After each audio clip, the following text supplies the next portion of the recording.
Bienvenidos a Curriculum Series, el conjunto de programas donde estamos analizando técnicamente el Currículo Nacional de Educación Básica en el Perú. A lo largo de nuestros 6 episodios vamos a analizar cada uno de estos elementos constitutivos de este importante instrumento para la implementación de la educación básica nacional.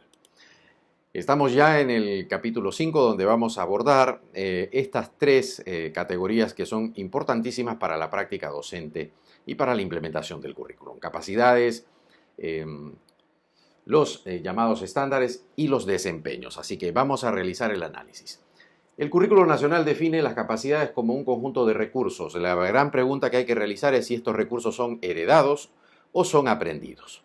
Si son heredados, entonces las habilidades, los conocimientos y las actitudes tendrían que estar en el ADN, lo cual es un imposible técnico. Es por ello que esta categoría es una de las que requiere una urgente actualización, porque se está dando a entender a los docentes que las capacidades se refieren a un conjunto de elementos aprendidos en la socialización, cuando muy por el contrario, las capacidades son una condición evidentemente genética. Por otro lado, Monereo señala ya desde el año 2000 en esta importante colección Graó, en uno de sus tomos fundamentales sobre estrategias de enseñanza-aprendizaje.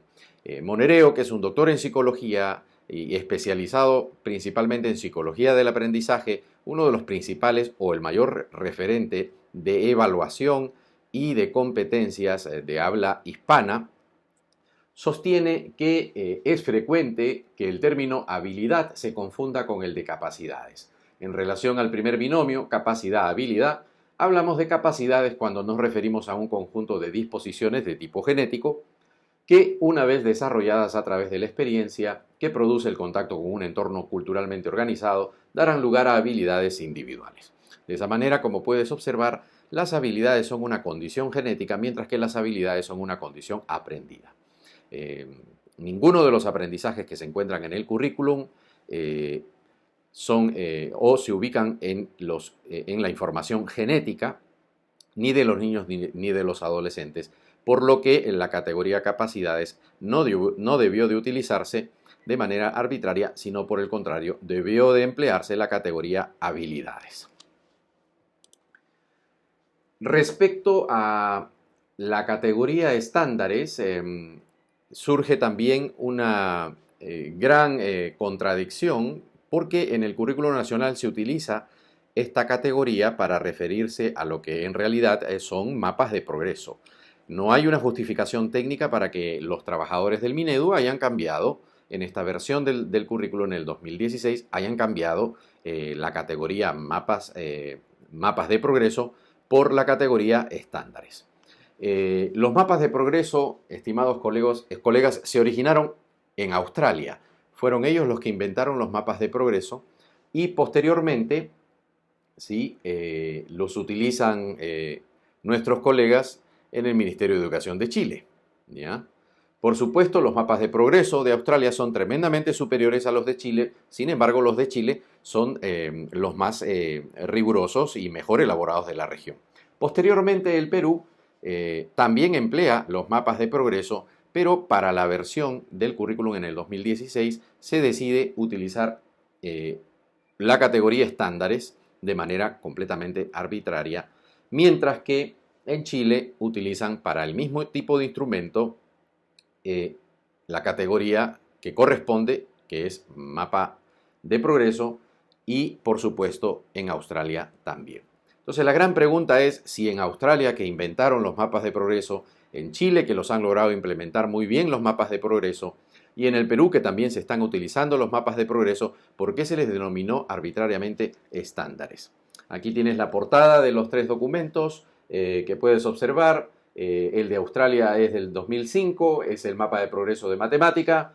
Esta portada del 2008 es el mapa de progreso del sector lenguaje y comunicación, el mapa de progreso de producción de textos, y esta es la portada del currículo nacional del Minedu en el Perú. Como puedes observar también en la parte interior vas a encontrar en el Minedu un solo ejemplo, ¿ves? Un solo ejemplo donde se presenta una tarea de producción escrita elaborada por un estudiante y en donde se le hacen una serie de observaciones como a manera de notas al margen para poder identificar esta evidencia y ubicarla dentro de los niveles del itinerario formativo de la educación básica en el Perú. Bueno, este mismo modelo es el que utiliza Chile en todos sus mapas de progreso, ¿ya? Excepto que hay que reconocer que en el caso chileno se tomaron la molestia y el trabajo de realizar un ejemplo por cada nivel en cada una de las áreas y sectores formativos que tiene su diseño curricular.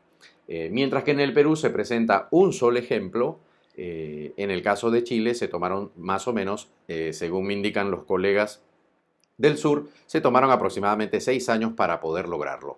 Definitivamente es un instrumento muy interesante, bien aplicado, bien ejecutado, pero para poderlo elaborar se requiere una cantidad de tiempo bastante considerable debido al grado de especificidad que hay que tener. En el caso del Perú, salieron al paso, un solo ejemplo, no hay más ejemplos acerca de las evidencias de aprendizaje y de sus interpretaciones, lo cual por supuesto está facilitando muchísimo el trabajo y haciéndolo más eficiente en Chile, mientras que aquí la evidencia, los ejemplos y los modelos se quedaron bastante cortos.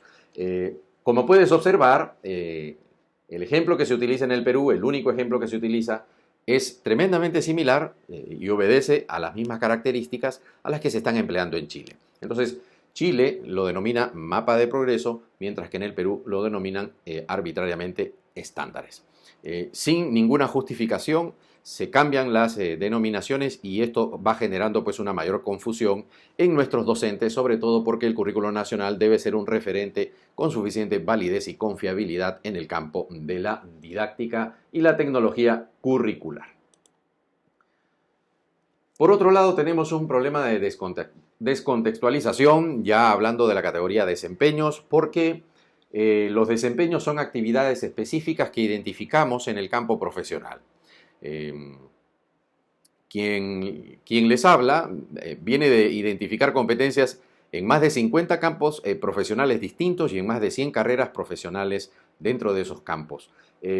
Por ende, conozco a detalle qué es lo que se identifica cuando realizamos el análisis del trabajo o del ejercicio profesional. Y lo que identificamos son desempeños. ¿Por qué se utilizó la categoría de desempeños, que obedece más bien a la educación superior o al análisis del mundo del trabajo para la educación básica? Sobre todo entendiendo que en la educación básica se trabaja con competencias que son generales. Para la Unión Europea, por ejemplo, en la educación básica se trabajan los denominados aprendizajes básicos, los cuales tienen tres características fundamentales. En primer lugar, un aprendizaje es básico porque sirve para que todos se desarrollen, sirve para que todos progresen. Son comunes a diferentes ámbitos de la vida y por supuesto le permiten a los seres humanos continuar aprendiendo de manera permanente. Cuando utilizamos de una manera poco rigurosa la categoría de desempeños, la estamos empleando de manera inadecuada, porque en la educación básica no desarrollamos desempeños ya que no estamos formando profesionales. La categoría de desempeños se refiere a un conjunto de actividades que realizan las personas adultas que se encuentran en la PEA, ¿no?, dentro de un determinado ámbito laboral o del trabajo. Muy por el contrario, en el caso de la educación básica, no se trabaja con desempeños debido a que los aprendizajes que se están desarrollando, al ser básicos, apuntan a la ciudadanía y la ciudadanía no es un trabajo, no pertenece a un sector laboral y por ende no puede interpretarse dentro de lo que denominamos la categoría desempeños. Por otro lado, los desempeños como tales, tal como están redactados dentro del currículo, ya sabes que tienes una secuencia de competencias que se soportan en capacidades o pseudocompetencias en pseudocapacidades, pero luego los desempeños utilizados de manera arbitraria como categoría vienen a detallar ciertos aprendizajes que tienen que realizarse dentro de cada uno de los niveles de los mal llamados estándares. Sin embargo, estos desempeños que están listados en la programación curricular de cada una de las áreas no tienen ninguna base experimental, es decir, no proceden de ningún tipo de análisis válido y confiable de lo que se necesita para desarrollar estas supuestas competencias. Dentro de los orígenes del problema tenemos multicausas, no se diferencia lo heredado de lo aprendido en el currículum, no se usan categorías respaldadas por la evidencia, se usan categorías arbitrariamente sin justificación y hay grandes vacíos y contradicciones operacionales. Alguna alternativa de solución podría ser actualizar las categorías y su relación, sobre todo secuencial, hasta llegar a la categoría que está utilizando mucho más la empresa privada que el sector educación. Explicarles bien a los docentes qué cosa es una capacidad, entender que el conjunto de condiciones genéticas dentro de una cultura a través de la socialización va a permitir el desarrollo de habilidades. El conjunto de habilidades es el logro de las competencias y cuando las competencias alcanzan un nivel de excelencia, un nivel bastante desarrollado, donde superan el estándar, podremos hablar ya de talento. Al parecer, los sistemas educativos del planeta van a orientarse al desarrollo del talento porque las competencias no son lo último a lo que pueden apuntar los seres humanos.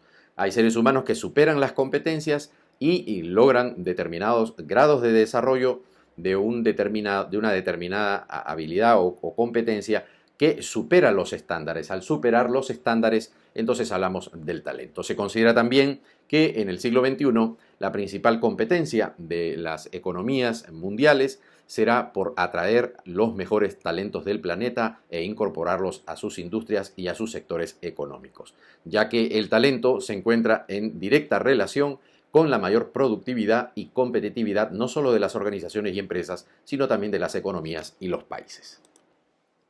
Por otro lado, otra alternativa fundamental consiste en explicarles de manera adecuada qué soporta una competencia. Si nosotros tenemos, por ejemplo, la competencia comunicativa, esta se soporta en 4 habilidades fundamentales. Es muy interesante los aportes que tiene la didáctica, por ejemplo, del inglés, que es una de las lenguas más estandarizadas del planeta. No importa en qué país te encuentres, si tú quieres, por ejemplo, certificarte en el inglés, se te va a evaluar en estas 4 grandes habilidades. Ahora el Minedu ha tomado la decisión de fusionar, ¿no? La comprensión con el habla. Entonces a estos dos los han fusionado, estas dos habilidades, y la lectura y la escritura continúan siendo habilidades todavía reconocidas por separado. Sin embargo, estas 4 habilidades son las que soportan la competencia comunicativa. Si una persona sabe comunicarse es porque ha desarrollado las 4 habilidades. Habla, comprende oralmente y lee, así como también escribe. Si lo quieres ver de una manera más técnica, cuando aplicamos, por ejemplo, una prueba tipo Early Grade Reading Assessment, es decir, una prueba de evaluación de la lectura temprana, que normalmente se le aplica a los niños entre el primero al tercer grado de primaria para conocer su grado de desarrollo de aprendizaje del lenguaje o de la lectoescritura, se evalúa a los niños en estos 5 bloques de habilidades. Primero, su grado de conciencia fonológica, el manejo del código alfabético, la comprensión lectora, la fluidez y la producción escrita. Como puedes observar, es muy importante que el docente comprenda que para desarrollar una competencia no se trata de transmitir información, ni tampoco de dominar un contenido. Para desarrollar la competencia, la única manera de hacerlo es a través de actividades de aprendizaje que de manera integral, ¿sí?, desarrollen cada una de estas habilidades, las cuales, al interaccionar, producen una competencia determinada. Caso contrario, si el docente no tiene los fundamentos para poder comprender que las habilidades soportan las competencias, entonces todavía seguiremos teniendo al contenido como centro de gravedad de los procesos de enseñanza-aprendizaje. Aquí puedes observar, por ejemplo, una competencia como la producción de textos literarios y no literarios, empleando estrategias y recursos intencionalmente. Suponiendo que con este ejemplo tenemos una competencia que debe de alcanzarse al culminar todo el itinerario formativo lo que se hace es aplicar luego el mapa de progreso como tecnología curricular para descomponer esta competencia que siempre es terminal y se encuentra en el último grado y en el último nivel del itinerario formativo, para luego realizar un análisis o lo que denominamos nosotros una descomposición de la competencia en niveles de complejidad menor, para poder llegar a la etapa más temprana de lo que se considera el itinerario formativo, el primer nivel o los primeros grados, a partir de los cuales iremos construyendo, a través del desarrollo de habilidades, las competencias que se propone el sistema educativo básico. A manera de resumen, podemos afirmar que las capacidades son condiciones genéticas, mientras las habilidades son condiciones aprendidas. Un ejemplo de capacidad sería, por ejemplo, ver, mientras que un ejemplo de habilidad sería leer. 3. Las competencias son un conjunto de habilidades integradas. 4. Los llamados estándares son en realidad mapas de progreso. 5. Los desempeños requieren mayor validez para poderlos implementar de manera más eficiente. A manera de conclusión, podemos afirmar que las categorías clave deben actualizarse en el Perú. Es una tarea pendiente en el currículo nacional y esto posibilitaría una mejor implementación del currículo, clarificando la práctica de los docentes en el día a día. Ya sabes que si deseas mi investigación completa, puedes, por supuesto, adquirirla vía electrónica.